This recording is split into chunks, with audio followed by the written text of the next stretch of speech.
লাগে আৰম্ভণি হ'ব লাগে আমি সদায় সমাজ পৰিৱৰ্তনৰ কথা কওঁ আপুনিও কয় ময়ো কওঁ যেতিয়া নিউজত দেখোঁ ইছ ৰাম মানুহ অত্যাচাৰ হৈছে দেই আকৌ টিভিৰ বাতৰি চাই আলোচনা কৰোঁ ইছ ৰাম অসম ৰসাতলে গ'ল আমি সদায় আনক কি কৰোঁ সমালোচনা কৰোঁ কিন্তু মই সেই কামটোত বিশ্বাসী নহয় প্ৰথমতে মই এজন অসমীয়া হিচাপে আপুনি নিজক কিমান পৰিৱৰ্তন কৰিছে অসমৰ বাবে আপুনি কি কৰিছে মই কি কৰিছোঁ সেই প্ৰশ্নটো প্ৰথমতে সুধি নিজৰ মনৰ উত্তৰটো দিব লাগে তাৰ পিছত অসম কোনফালে গ'ল ৰসাতলে গ'ল নে আমুক গ'ল আজি ৰজা মন্ত্ৰী এনেকুৱা কাম কৰে আমি নিজে কি কাম কৰোঁ সেই প্ৰশ্নটো আমি কেতিয়াও নুসুধো মই সৰু এটা উদাহৰণ দিম কাকো দুখ দিব বিচৰা নাই কিছু সময় পূৰ্বে ইয়াত বিহু নৃত্য প্ৰদৰ্শন কৰা হৈছিল সুন্দৰভাৱে যুৱক যুৱতীসকল প্ৰায় 12 পৰা 18 বছৰ বয়সৰ তাতকৈ বেছি হয়তো নহ'ব যিসকলে বিহু প্ৰদৰ্শন কৰিছিল মই অহাৰ কিছু সময় পূৰ্বে ইমান সুন্দৰ আজি 12-13 বছৰীয়া যি কিশোৰ কিশোৰী আছে মোবাইল পিটিকি থাকিব লাগে ঘৰত ইয়াত ঢোলৰ চেউ তুলিছে এটা আনন্দৰ কথা হয়নে নহয় কিন্তু আমি যেতিয়া হাত চাপৰি বজালো আপোনালোকে যেতিয়া আপুনি মই হাত চাপৰি বজালো দুৰ্বলকে বজালো আমাৰ শব্দই নাই হাতৰ গতিকে প্ৰথম কথা অসমীয়া জাতি তেতিয়াহে উন্নত হ'ব যেতিয়া আনৰ ভাল কামটো আমি শলাগিম আনৰ ভালটো আমি কৃতজ্ঞতা প্ৰকাশ কৰিম গতিকে প্ৰথমতে আপোনালোকৰ পৰা হাত চাপৰি বিচাৰ কৰিছোঁ সেই যুৱক যুৱতী কিশোৰ কিশোৰীৰ বাবে আজি মোবাইল পিটিকিব এৰি তেওঁলোকে ইয়াত ঢোলত চাপৰ দিছে নাচনীয়ে বিহু নাচিছে মই ভাবোঁ আপোনালোকে যাতে কৃমনালি নকৰে হাত চাপৰি দিওঁতে এটা ডাঙৰ হাত চাপৰি বিচাৰিছোঁ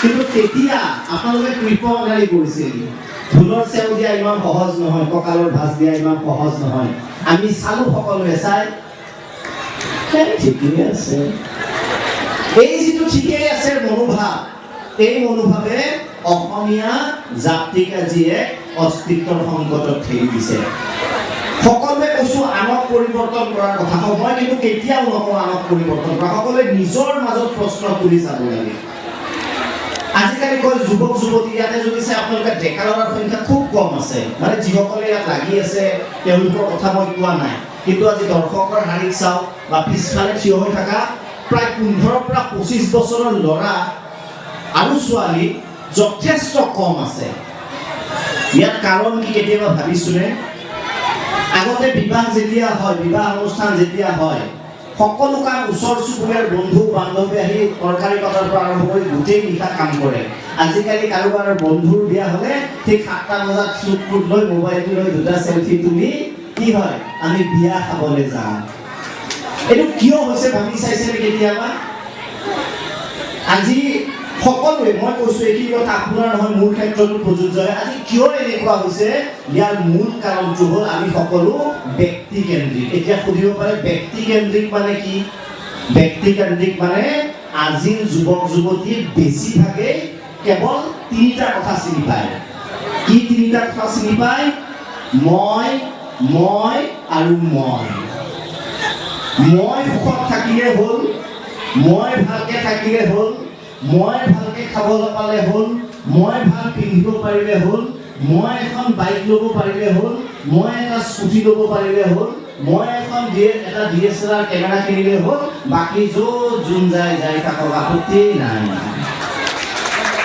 এতিয়া সেই ব্যক্তিকেন্দ্ৰিকতাটো ক'ৰ পৰা গঢ়ি উঠে সৰু মই এটা উদাহৰণ দিছোঁ সেই উদাহৰণটো মোৰ ঘৰতো আছে মোৰ বাইদেউহঁতৰ ঘৰতো আছে দাদাৰ ঘৰতো আছে মামাৰ ঘৰতো আছে আজিকালি ঘৰত টিভি চোৱা এই যে জন্ম পাই আমি যে সমাজখন গেলি গ'ল সমাজখন ক'ৰ পৰা গেলে আমাৰ ঘৰখনৰ পৰা আৰম্ভ হয় প্ৰথম যিটো মই কৰাৰ প্ৰৱণতা ক'ত আৰম্ভ হয় মই আপোনালোকক সৰু উদাহৰণ এটা দিছোঁ ঘৰত একেলগে প্ৰায় বহি আপোনালোকে টিভি চাই ঘৰত কেবল কানেকশ্যন আছে নাই প্ৰায়ভাগৰে অকণমান কৈ দিলে ভাল হয় মোৰ সুবিধা হয় কেবল কানেকশ্যন আছে নাই প্ৰায়ভাগৰে আছে ন এইফালে একোৱেই নহয় নে শুনি আছে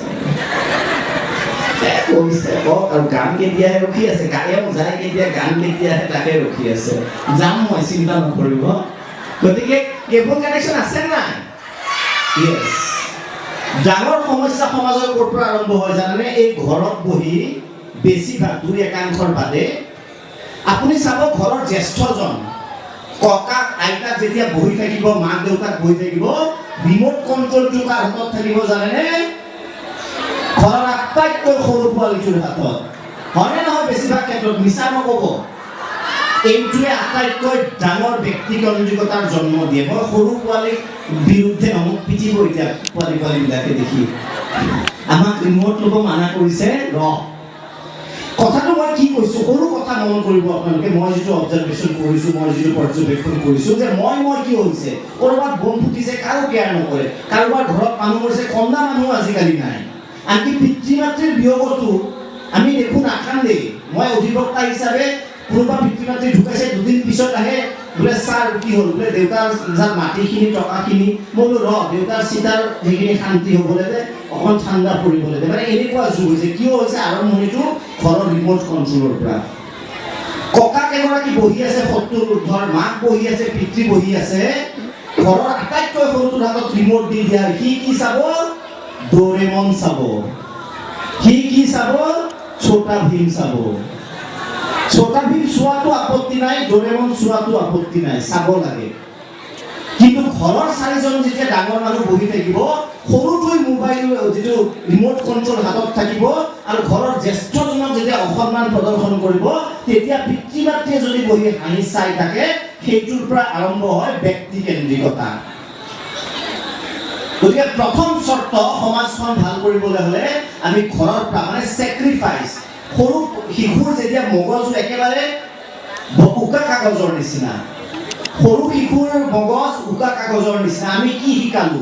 তাৰমানে ককাকে যদি বাতৰি চাব বিচাৰিছে, মায়ে যদি চিৰিয়েল চাব বিচাৰিছে, সেই আটাইখিনি আঁতৰ কৰি মই কাৰ্টুন চাইছোঁ, তাৰমানে কি তাৰ ব্ৰেইনত, তাৰ মগজুত সোমাই দিয়া হ'ল কি মই সদায় সুখী হ'ব লাগে। মই বৰদেউতাই বা দেউতাই কিবা এটা নিউজ চাব, মোৰ ধৈৰ্য নাই তেওঁৰ বাবে ৰখিবলৈ। মই যিটো চাম সেইটো ঘৰত আটাইখিনিয়ে চাব লাগিব। সেই যিটো জন্ম পালে মানসিকতা, সি যেতিয়া ডাঙৰ হ'ব, সি তেতিয়া কেৱল নিজৰ সুখ বিচাৰিব। আৰু পিতৃ মাতৃ যেতিয়া বৃদ্ধ হ'ব, আপুনি যেতিয়া কাঁহিব, তেতিয়া সেই কাঁহবোৰে তাৰ কাণত অসহ্য শব্দৰ সৃষ্টি কৰিব। ঠিক কিমান কাঁহি থাকে বুঢ়া বুঢ়ী। কাৰণ কিয়? সৰুতে সি হাতত ৰিমোট কণ্ট্ৰলটো লৈ শিকিছে কি মই সুখী হ'ব লাগে, মোৰ বাবে চব ৰৈ থাকিব, মই কাৰো বাবে ৰৈ নাথাকো। গতিকে আমি প্ৰায় সমাজৰ পৰিৱৰ্তনৰ কথা কওঁ, আমুক কথা কওঁ। মই ভাবোঁ ঘৰত ড্ৰয়িং ৰুমৰ পৰা সেই পৰিৱৰ্তনটো আৰম্ভ। শুনাত বেয়া লাগে, ডেফিনেটলি কাৰ্টুন চাব সৰু ল'ৰা ছোৱালীয়ে, কিন্তু ঘৰত যেতিয়া জ্যেষ্ঠজন থাকিব, ককাক যদি থাকে, ৰিমোট কণ্ট্ৰলটো সদায় দেউতাকৰ হাতত নহয়, ককাকৰ হাতত থাকিব। ককাকে যি মন যায় তাকে চাব। তেতিয়া সেই সৰুটোৱে কি শিকিব জানেনে? বোলে ককা সকলোতকৈ ডাঙৰ, ককাৰ ইচ্ছামতে আমাৰ ঘৰখন চলিব। আৰু মাকে বুজাব লাগিব, তুমিও যেতিয়া ডাঙৰ হ'বা, তুমিও ককা হ'বা, তোমাৰ মতে তুমি চলিবা, আৰু তোমাৰ মতে সকলো ঘৰ চলিব। এই ডাঙৰক শ্ৰদ্ধা কৰা প্ৰৱণতাটো ক'তো আৰম্ভ নহয়, 3-4 বয়সৰ পৰা ড্ৰয়িং ৰুমৰ পৰা আৰম্ভ হয়। আৰু মই আশা কৰোঁ এই প্ৰৱণতাটো যাতে অন্ততঃ আজিৰ পৰা আপোনালোকৰ ঘৰত নাথাকে, মোৰ ঘৰত নাথাকে।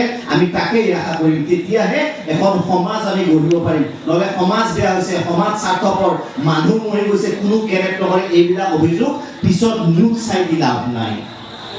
গতিকে পৰিৱৰ্তনটো ক'ত হ'ব? ঘৰৰ পৰা হ'ব। চেক্ৰিফাইচ কৰিবলৈ শিকাব।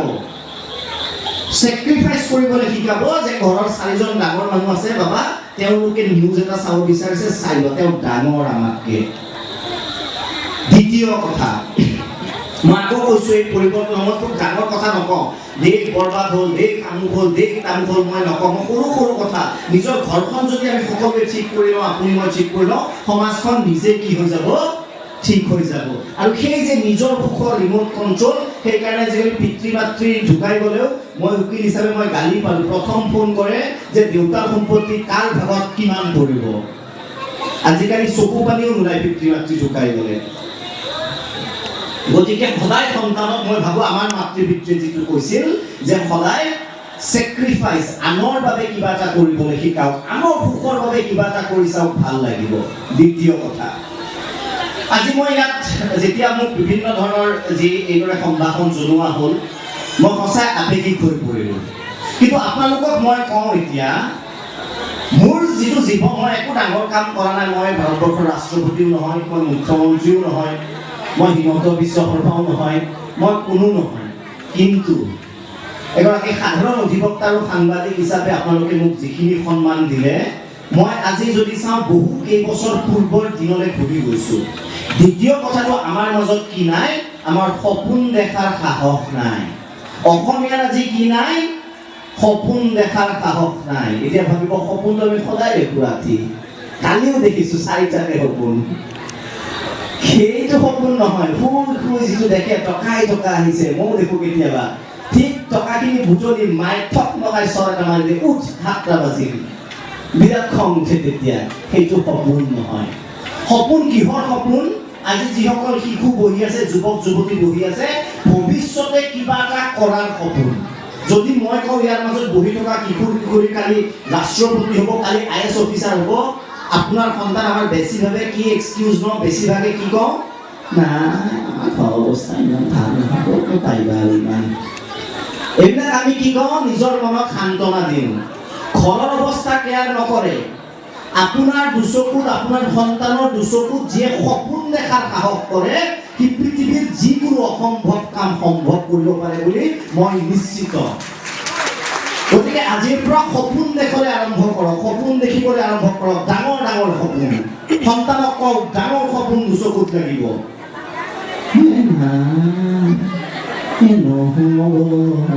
এনেধৰণৰ মানসিকতা আমি পৰিৱৰ্তন কৰিব লাগিব। মই যেতিয়া সৰু আছিলোঁ, আমাৰ ওচৰত যেতিয়া বিহু ফাংচন হৈছিলে, মই তেতিয়া কিয় গৈছিলোঁ জানেনে? যদি 5টা বজাত বিহু ফাংচন, মই 3টা বজাতে যাই হাজিৰ। হাজিৰ কেনেকৈ? মোৰ এটা চাৰ্ট আছে, পকেটত ষ্টিকাৰ লগোৱা চাৰ্ট। এতিয়া আপোনালোকে ভাবিব পাৰে ষ্টিকাৰ লগোৱা কি চাৰ্ট? মানে স্কুলত যাওঁতে বগা চাৰ্ট সেইটোকে পিন্ধি যাওঁ, আৰু বাটত বুটলা বগৰী জামু গোটেই পকেটত ভৰাওঁ, ইয়াতে এটা দাগ লাগি যায় ষ্টিকাৰৰ নিচিনা। মই যাওঁ 5টা বজাত মিটিং, মই বহো যায় 3টা বজাতে প্ৰথম চকীখনত, বুকু ফিন্দাই, সৰু বুকু ফিন্দাই। ঠিক যেতিয়া মিটিং আৰম্ভ হয়, ডাঙৰ ডাঙৰ মানুহ আহে, 5টামান বজাত আমাক এনেকৈ দিয়ে, তাৰমানে কি, পোৱালি উঠ। প্ৰথম সন্মুখৰ চকীত বহি যোৱাৰ হেঁপাহ, সেইটো বুকু তাক কবৰ দি গৈ কিনে সেই বনত বহো আমি গ্ৰুপে গ্ৰুপে, ভৰিত চেণ্ডেল নাই আৰু কলা হাফ পেণ্টত বগা সূতাৰ মাৰ চিলাই। কিন্তু এটা মই কথা কওঁ, সেই মুহূৰ্তত সেই ল'ৰাজনৰ চেণ্ডেলো নাছিল, ষ্টিকাৰ থকা চাৰ্ট আছিল, কিন্তু সপোন এটা মনত আছিল, বাপেকে ময়ো ডাঙৰ হ'ম, ময়ো কোনোবা মিটিঙত সভাপতি হ'ম, আজি মোক প্ৰথম চকীত বহিব দিয়া নাই, ময়ো মঞ্চৰ মাজৰ চকীত ল'ম বাপেকে কেতিয়াবা। তেতিয়া মোৰ দেউতা ধনী মানুহ নাছিল, মোৰ মা ধনী মানুহ নাছিল, কিবাকে খাই লৈ জীয়াই আছিলোঁ। সেই সপোনটো মই আকৌ কৈছোঁ, সপোন তাৰ সাৰ্থক হয় যাৰ সপোন দেখাৰ বুকুত সাহস আছে। তেতিয়া মই খালী ভৰিৰে চাইছিলোঁ, ষ্টিকাৰ পিন্ধা চাৰ্ট আছিল, কিন্তু মোৰ বুকুত চকুত সপোন আছিল, যেতিয়া আনক সম্বৰ্ধনা জনোৱা হৈছিল যে এদিন তহঁতেও মোক মাতিবি আৰু ময়ো মুখ্য অতিথি হৈ মাজৰ চকীখনত বহিম। গতিকে দ্বিতীয় কথা, আমাৰ অসমৰ যিটো জাতীয় অস্তিত্ব, জাতীয় সংকটৰ কথা হয়, মই বেলেগ ধৰণে চাওঁ। আমাৰ আৰু এটা ডাঙৰ সমস্যা, আমি সপোন দেখিবলৈ ভয় কৰোঁ। গতিকে আজি মই বিশেষকৈ যুৱক যুৱতীসকল যি আছে, অভিভাৱকসকল, ডাঙৰ ডাঙৰ সপোন দেখক। ল'ৰাক IAS অফিচাৰ, ডাক্তৰ, ইঞ্জিনিয়াৰ, ভাল ভাল ACS অফিচাৰ, তেনেধৰণৰ। ACS অফিচাৰ হৈছে ৰাকেশ পাল টাইপ নহয় দেই, মানে অৰিজিনেলটো। বহুতে আকৌ পইচা জমা কৰি ঠিকছে খোজ দি ACS অফিচাৰ, আমিতো নহয়। গতিকে আজিৰ পৰা সপোন দেখক যে নিজৰ সন্তানক ভাল এটা পজিশ্যনত আপোনালোকে থিয় কৰাব পাৰিছে। নাভাবিব আমাৰ এওঁ খেতি কৰে, কি হ'ব, আমাৰ পইচা নাই, কেনেকৈ পাৰিম, এই কথাবোৰ আজিৰ পৰা এইবিলাক মানসিকতা। আৰু এই মানসিকতাই যেতিয়া আঁতৰি যাব আপোনালোকৰ মনৰ পৰা, এগৰাকী মাতৃ বীৰাংগনাৰ নিচিনা, আৰু পিতৃটো আছে, আৰু মাকে যেতিয়া বিশ্বাস কৰিব সন্তানে কিবা এটা কৰিব, পৃথিৱীৰ কোনো শক্তি নাই, মই কৈছোঁ যে তাক অসম্ভৱক সম্ভৱ কৰি তুলিব পাৰে কেৱল আৰু কেৱল এগৰাকী মাতৃয়ে। সেইটো গেৰেণ্টেড কথা। এটা সৰু সাধু কওঁ আপোনালোকক। থমাছ আলভা এডিছনে নামটো শুনিছে নেকি? কেতিয়াবা স্কুলত পঢ়া ছাত্ৰ ছাত্ৰীখিনিয়ে শুনিব। থমাছ আলভা মাতৃৰ শক্তিয়ে, পিতৃটো আছে কিন্তু এগৰাকী মাতৃৰ বিশ্বাসে কিমান পৰিৱৰ্তন কৰিব পাৰে, মই সৰু সাধু এটা কওঁ, খুব চমু সাধু। থমাস আলভা এডিসন নামটো মনত ৰাখিব থমাস আলভা এডিসন কোন আছিল এই যে মোক দেখি আছে ধুনীয়াকৈ এতিয়া ধুনীয়াকৈ নহয় মোটা দেখিব তথাপিও আৰু পোহৰত দেখি আছে এই লাইট অৰ্থাৎ ইলেক্ট্ৰিক বাল্বৰ আৱিষ্কাৰ কৰিছিল কোনে থমাস নামটো কৈ দিলে ভাল হয় নহলে টোপনি যোৱা বুলি ভাবি থমাস আলভা এডিসন নামটো কি থমাস আলভা এডিসন এই থমাস আলভা এডিসন পৃথিৱীৰ অন্যতম মহান বিজ্ঞানী থমাস আলভা এডিসন যেতিয়া তৃতীয় শ্ৰেণীত পঢ়ি আছিল তেতিয়া শিক্ষকে এখন চিঠি দিলে থমাস আলভা এডিসনৰ হাতত বোলে বাবা থমাস শুনাচোন বোলে স্যাৰ কি হ'ল বোলে বাবা এই চিঠিখন লৈ যোৱা আৰু লৈ গৈ তোমাৰ চিধাই তোমাৰ মাক দিবা তুমি বাটত পঢ়ি নাচাবা থমাস আলভা এডিসন সহজ সৰল আছিল অৱশ্যে মই যেতিয়া স্কুলত পঢ়িছিলোঁ মোৰ দিনতো বহুত চিঠি আহিছিল স্কুলৰ পৰা মোকো কয় যে চিধা ঘৰত যাই দিবা মাৰ সাইন কৰি আনিবা মই কিন্তু থমাসৰ নিচিনা চিধা নাছিলোঁ মই কি কৰো স্কুল পাৰ হোৱাৰ লগে লগে পঢ়ি চাওঁ বাপেকে কি লিখা আছে যদি ভাল কথা লিখা আছে মাৰ তাত আৰু যদি বেয়া কথা লিখা আছে নলাত তোমালোকে নকৰিবা দেই নহলে মোক খেদিব ভাবিব বাহাগৰ দানি ল'ৰা ছোৱালীক বেয়া উপদেশ দি আছে দীপক শৰ্মা ৰাজুকো তুমি মানে গালি খাবলৈ সাজু হৈ থাকিবা থমাস আলভা এডিসন মোৰ নিচিনা বদমাছ নাছিলে কিমান দিন মাৰ সহি মাৰি স্কুলত দি দিছো 5 নম্বৰ পৰা বহিবিলাক থমাস আলভা এডিসন সহজ সৰল আছিল আৰু থমাস আলভা এডিসনে সেই চিঠিখন পঢ়া আছিল আৰু যিখন চিঠি বিদ্যালয়ৰ পৰা দিয়া হৈছিল সেই চিঠিখন লৈ যায় নিজৰ মাতৃক দিছিল মাতৃয়ে চিঠিখন পঢ়ি চাই স্কুলৰ পৰা দি পঠাইছে নিজৰ সন্তানক পঢ়ি চাওঁ বুলি ক'লে পঢ়ি চাই হুকাই কান্দি উঠিল মাতৃৰ মৰম মাতৃৰ হৃদয় এনেও জানে আবেগিক কান্দি উঠিলে থমাস আলভা এডিসনে সুধিলে তৃতীয় শ্ৰেণীত এতিয়া থমাস আলভা এডিসন পৃথিৱীৰ মহান বিজ্ঞানী বোলে মা চিঠিখনত কি লিখা আছে তুমি মোক পঢ়ি দিয়াচোন তুমি যে কান্দিলা চিঠিখন পঢ়ি থমাস আলভা এডিসনে সুধোতে মাকে ক'লে বোলে নাই বোপাই একো লিখা নাই তই ভাত খাগে যাই স্কুলৰ পৰা আহিছ তই চিঠিৰ কথা বাদ দে সৰু ল'ৰা ছোৱালী যিটো কথা না কয় সেইটো বেছি জানিব বিচাৰে থমাস আলভা এডিসনে ক'লে নহয় মা তুমি চিঠিখনত কি লিখি দিছে স্কুলৰ পৰা মোক এবাৰ কোৱা নহ'লে মই ভাত নাখাওঁ মাক উপায়বিহীন হ'ল আৰু মাকে সেই চিঠিখন পঢ়ি দিলে থমাস আলভা এডিসনৰ হাতত নিদিলে নিজে পঢ়ি দি ক'লে বোলে বুবা শুন যদি শুনিব বিচাৰিছ চিঠিখনত লিখা আছে যে আপোনাৰ সন্তান পঢ়াত অত্যন্ত মেধা সম্পন্ন সি বহুত চোকা সি অত্যন্ত ব্ৰেইনী মগজ থকা ল'ৰা আমাৰ স্কুলখন যথেষ্ট সৰু কাইলৈৰ পৰা তাক স্কুলত আহিব দিব নালাগে আপুনি ঘৰতে পঢ়াওক মানে আমাৰ স্কুলখন ইমানেই সৰু তাৰ নিচিনা মহান বিজ্ঞান ব্যক্তিক তাৰমানে আমি সৰু ল'ৰাক আমি ইয়াত আনিব নোৱাৰো থমাসৰ মনটো ভাল লাগি গ'ল মাকে কান্দি কান্দি ক'লে সেই কথাখিনি থমাসৰ মনটো ভাল লাগিল বা মায়ে মোক জ্ঞানী বুলি কৈছে মোৰ স্কুলৰ পৰা মোক জ্ঞানী বুলি লিখাই দিছে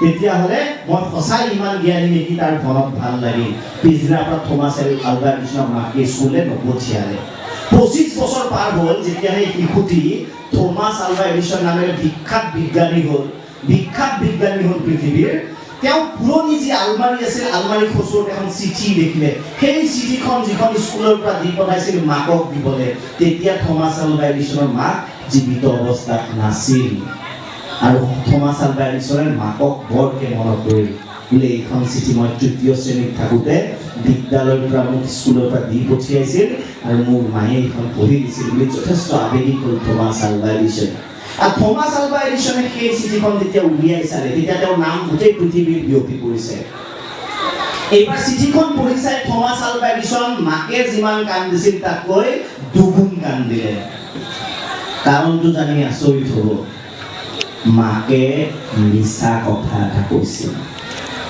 মিছা কথা কি কৈছিল চিঠিখনত আসল কথাটো যি লিখা আছিল দেখা পাই থমাস আলভা এডিসনে হুকে কান্দিলে আৰু মাকলে তাৰ বৰ মনত পৰে সিদিনাখন কাৰণ চিঠিখনত কি লিখা আছিল জানে চিঠিখনত লিখা আছিল আপোনাৰ সন্তানটো অলপ পাগল সি মানসিকভাৱে বিকাৰগ্ৰস্ত তাক কালিৰ পৰা আমাৰ স্কুলত নপঠিয়াব তাক যদি আমাৰ স্কুললৈ পঠিয়ায় তেনেহ'লে বাকী ল'ৰা ছোৱালীবোৰে স্কুলত অহা বাদ দিব এই পাগলটোক ঘৰতে ৰাখক মাতৃৰ এটা মিছা কথাই স্কুলে পাগল বুলি ওলাই দিয়া এটা সন্তানক পৃথিৱীৰ অন্যতম বিজ্ঞানী হিচাপে প্ৰতিষ্ঠা কৰিলে গতিকে মাকৰ বিশ্বাসে কি কৰিব নোৱাৰে এই কথাটোৱে স্পষ্টভাৱে বুজায়